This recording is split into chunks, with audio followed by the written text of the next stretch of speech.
Did Trump win or did Biden lose the debate? And be honest with me. Yes. Spoken like a good Trump fox.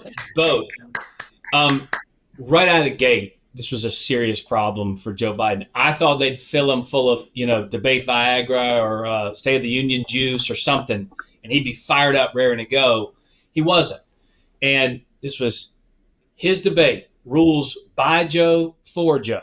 They were his moderators. It was his network. They leaked stories inadvertently, raising expectations of a Hollywood-style set, 16 counselors, experts in politics, just there to help Joe. They gave him one-liners. They prepped him for how Donald Trump would be if he was high up or low down. They gave him how to get Donald Trump into a down and dirty fight to try and trigger him.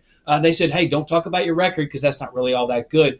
Everything was set up for Joe Biden. He literally stopped being president for 8 days at Camp David, and you got this. 13 minutes in, he lost his train of thought during a question, which we've seen him do a million times.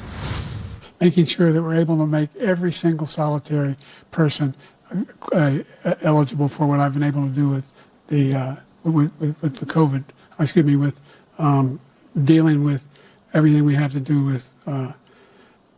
Look, if we finally beat Medicare. Thank you, President Biden. President Trump? Well, he's right. He did beat Medicare. He beat it to death, and he's destroying Medicare. But I'm asking you, did Trump? If you had to say, like, let's take 100%, who won as much as who lost? I think we're all probably going to say that Joe Biden lost, but there's a lot of people this morning questioning whether Trump won. I want to get your opinion. Yeah, what's the difference? Trump did win. He pointed to all the failures of the Biden administration, not just immigration, but the economy, wars breaking out all over the world. He was very clear that didn't happen under my watch. Joe Biden out of the gate said, wait a minute, no servicemen died, no servicewomen died under my watch. Trump was like, wait, what are you talking about? We've had people die all over this world because of you. This was a systematic takedown. No one can expect Donald Trump to be like a Mitt Romney or a John McCain on stage and talk specifically about here and there. He speaks in ways the American people like. He went right at Joe Biden for failures up and down his entire administration. He talked about Joe Biden lying all the time with the Hunter Biden laptop and never receiving money from China. Those were really good moments for Donald Trump. And even when he had the chance to be mean, he was mean, but in a very strategic way. When Joe Biden, at that sentence, he kind of tailed off at the end, as he always does, and mumbled and didn't know what he was saying. And Trump goes, I don't know what he said. Joe, I don't even think he knew what he said.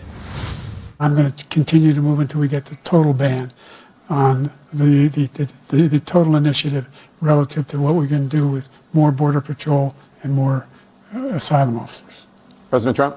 I really don't know what he said at the end of that sentence. I don't think he knows what he said either. Grace Curley, did Trump win or did Biden lose?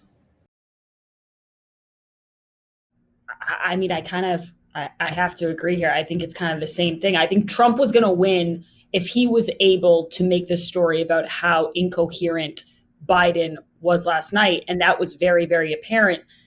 When I watch these things, Sean, it's like there's always going to be things you wish he hit, because there's things that we all care about that's different. Like, I kind of wish he had focused a little bit more on the hostages, the American hostages that Joe Biden never talks about. But that's me. That's because I have a few things that I talk about more than he does. So I agree with Hogan. It's like when you look at it, when you zoom out a little bit, it's hard to have any other takeaway besides, Trump won this. And Biden was just right from the beginning. And honestly, watching it, I was a little nervous going in because I am always one of those people who's like, I really hope he has some self-restraint.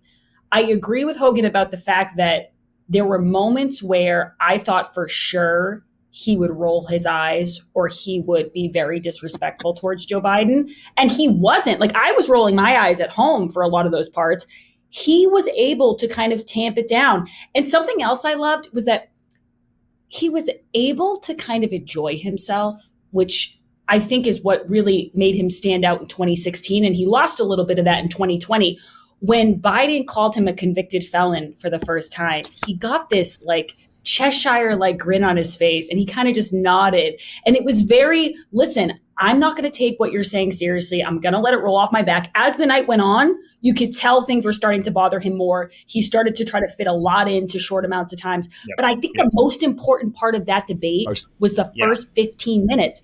Yes. And Joe was the worst. Yes.